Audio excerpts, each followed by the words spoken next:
Was five, he got killed. It happened when I was very young, and that's the reason that I had to leave the country. Managed to get to Colombo, and smuggle me out of the country. And I ended up in Nairobi for 1 year. I ended up in London a year later. At the Heathrow Airport, put my hand up and seek refuge.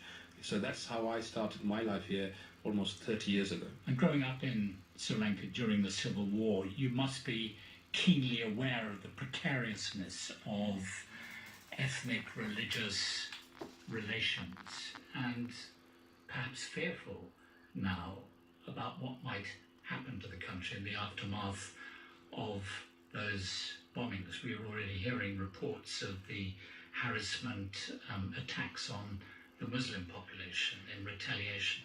That's right. Look, I'm very much familiar with that. But the last 5 years of relative peace, I felt that I had to go back and do something. I had to give back through education. So that's why, I have built this U-inspired digital academy up in North, where I want to bring people of all faith, young people, widows and orphans, children, to come together to learn emerging technology like blockchain, AI, machine learning. So I built that center in that hope that that is an area that I can make a difference through education. The religious tensions, all of that. I need that it boils down to that kind of education and opportunity. But are you confident that Sri Lanka can maintain that ethnic and religious cohesion? Sri Lankan government had a 10-year opportunity to tackle all of the symptoms and the issues that we faced in the last 30 years. They had the opportunity last 10 years to tackle all of that. So my worry is this. There's a lot of people left their old ways of living, and they saw this progress and they started to build their life around this tourism. So one of the drivers was driving me back to the airport. He said, what am I going to do now? You will be gone after this. I've been driving you every time you come now. I don't know when you'll be here. I don't know how I'm going to service my family. I might as well just jump into the ocean. And that was Professor Kiran Arasaratnam from Imperial College in London, who happened to be in one of those hotels when that attack happened last week. He was speaking to Julian Marshall.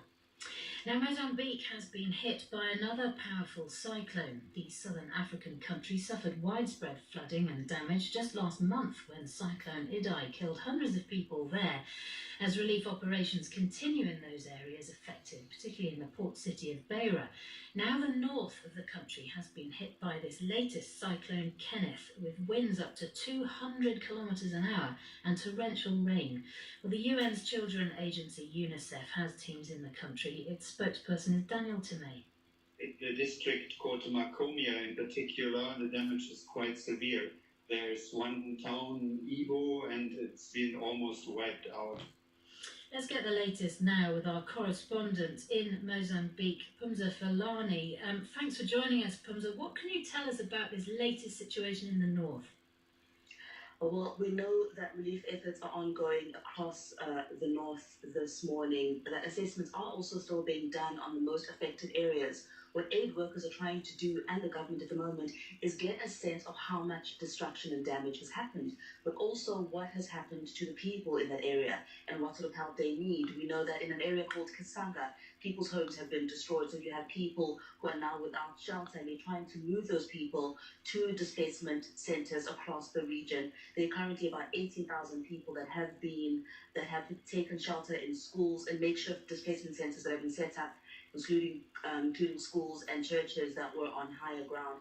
But there are fears that many thousands have been unaccounted for, and there's still regions where power has been completely cut off and they haven't been able to establish communication with the people there. Yeah, and I mean, this is all really difficult for the authorities, isn't it? Because they're already under a lot of strain, still dealing with the aftermath of Idai.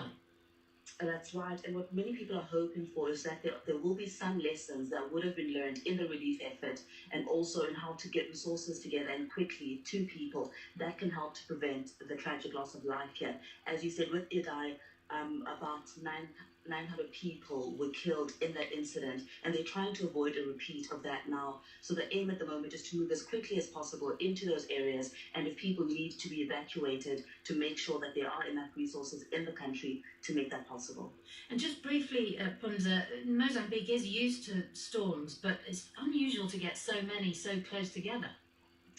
That's right. And in fact, the authorities here are saying the last time this happened would have been in the 50s. So a lot of people do not have an idea of what to expect. And the people up north particularly, this is the first time a cyclone has hit there. So they really were not prepared, be it in infrastructure, in the sort of houses they had, and in the communication services that they would need right in the aftermath. Okay, well, thank you so much for the latest from Mozambique. That's our correspondent in Maputo,